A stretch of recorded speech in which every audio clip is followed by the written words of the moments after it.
বিশ্বে ভয়াবহ পারমাণবিক অস্ত্রের ভাণ্ডার। পৃথিবীতে যত যুদ্ধ হয়েছে সবচেয়ে ভয়াবহ ধ্বংসযজ্ঞ ঘটেছে পারমাণবিক অস্ত্র ব্যবহার করে। আজ আমরা জানব কোন কোন দেশের হাতে আছে পৃথিবীর সবচেয়ে বিপজ্জনক এই অস্ত্র আর কতটা শক্তিশালী সেই ভাণ্ডার। পারমাণবিক অস্ত্র কি? পারমাণবিক অস্ত্র হলো এমন এক ধ্বংসাত্মক শক্তি যা নিউক্লিয়ার ফিশন বা ফিউশন থেকে উৎপন্ন হয়। মাত্র একটি বোমা দিয়ে পুরো একটি শহর ধ্বংস করে দেওয়া সম্ভব। দ্বিতীয় বিশ্বযুদ্ধের সময় জাপানের হিরোশিমা ও নাগাসাকিতে এর ভয়ঙ্কর উদাহরণ আমরা দেখেছি। কতগুলো পারমাণবিক অস্ত্র আছে বিশ্বে? আজকের পৃথিবীতে আনুমানিক 12,500টির বেশি পারমাণবিক অস্ত্র মজুদ আছে।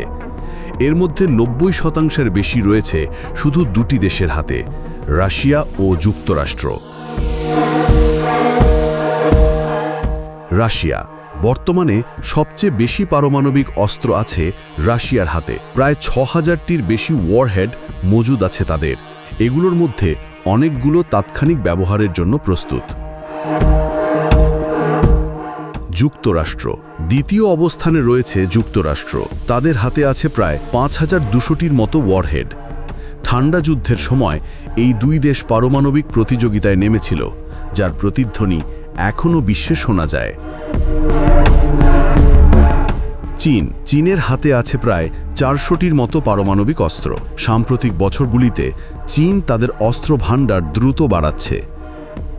হুমকি ও ভবিষ্যৎ। বিশ্বে যদি কখনো পূর্ণাঙ্গ পারমাণবিক যুদ্ধ ছড়িয়ে পড়ে তাহলে মানব সভ্যতা ধ্বংস হয়ে যাবে মুহূর্তেই। তাই আজকের সবচেয়ে বড় চ্যালেঞ্জ হলো এই ভয়ঙ্কর অস্ত্রের ব্যবহার নয়, বরং নিয়ন্ত্রণ। পারমাণবিক অস্ত্র একদিকে শক্তির প্রতীক, অন্যদিকে মানবজাতির সবচেয়ে বড় ভয়। আমরা কি কখনো এই অস্ত্র ছাড়াই পৃথিবীতে শান্তিপূর্ণভাবে বাঁচতে পারব? কমেন্টে জানাতে ভুলবেন না আপনার মতামত।